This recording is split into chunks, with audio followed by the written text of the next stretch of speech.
Hey, this is Chuck. Welcome back to part two of how to build your MLM business fast. Now, if you haven't done it, down on the right-hand corner of your screen, you'll see a little red button that says subscribe. You definitely want to get that clicked and subscribe to my channel. I'm going to be posting videos once or more per week on how you can build your MLM business, and it's going to include both online and offline strategies. So, okay, let's continue to part two.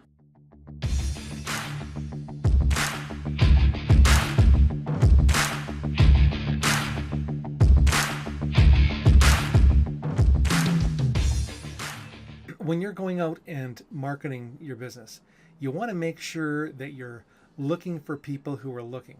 And it's not about, hey, I've got this great jungle juice and you definitely need to get it. It's going to make you feel good, blah, blah, blah, blah.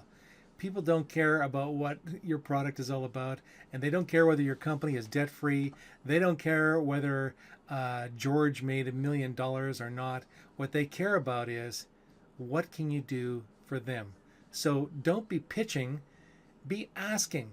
The person who asks the most questions at the end of the day wins.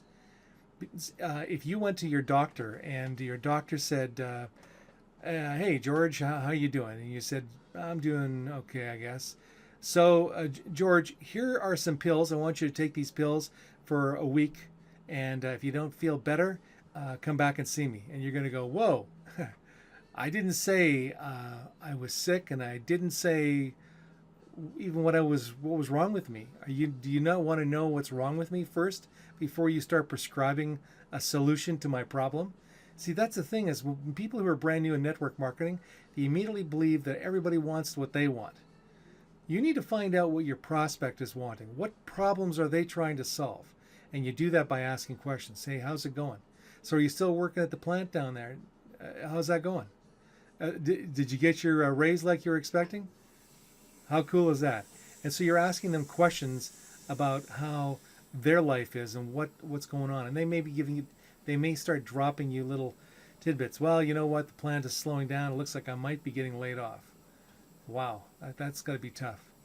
And hey, well, look, I don't have time to talk about things right now with you, but I got an idea that might be of interest to you.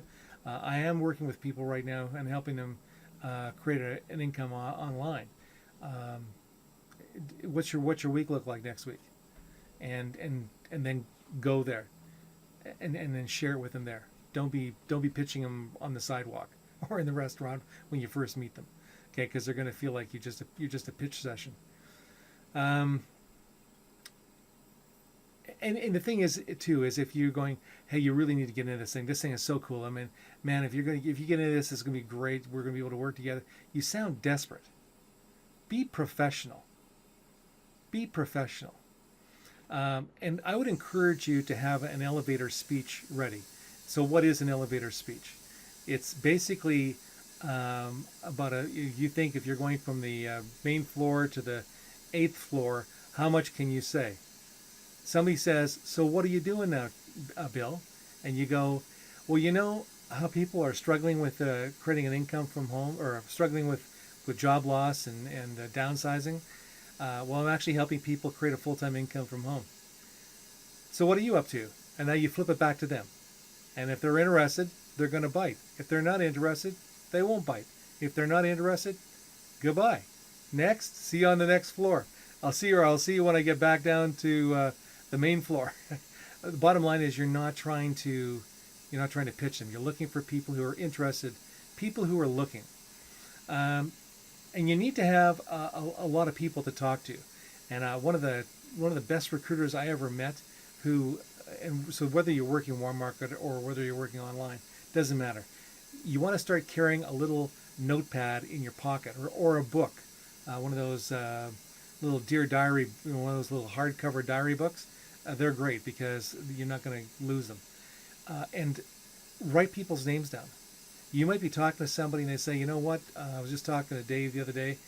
I guess he's losing his job. Wow. And you go, really, what's going on with Dave? And you find out. And you say, well, hey, would you object to me giving him a call? Because I am looking for people to work with me.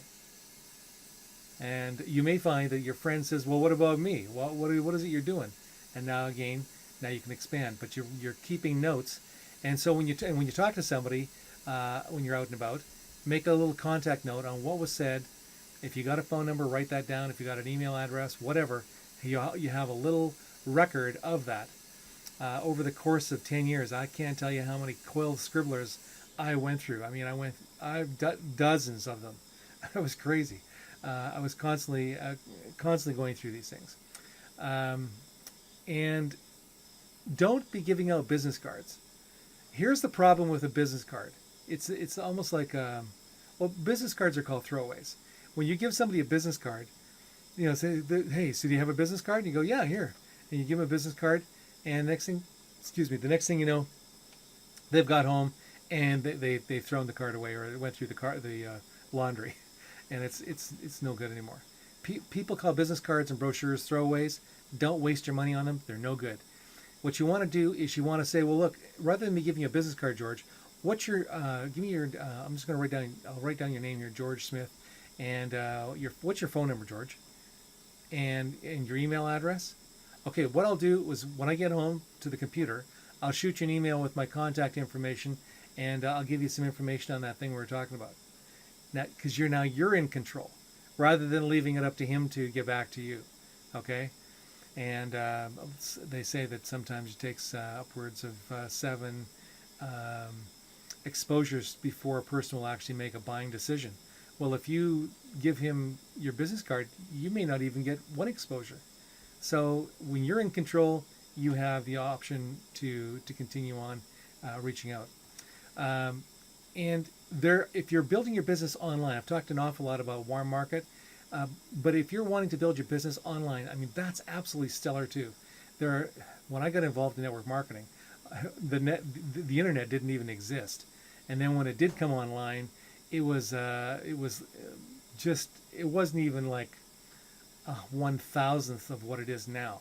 I mean, what we have now is amazing, and we do have Instagram, we have LinkedIn, Twitter, YouTube, Facebook. I mean, on and on, Pinterest, and so there's all these different reaching out ways. Now, one thing that one of my coaches said, he said, Chuck, you want to keep the main thing, and what he meant by that is, don't get distracted buying this tool and that course and this and that and there, because there are marketers who are creating tools and courses that are here today and gone tomorrow, and honestly, they don't give a rip whether you make a dime in this industry or not.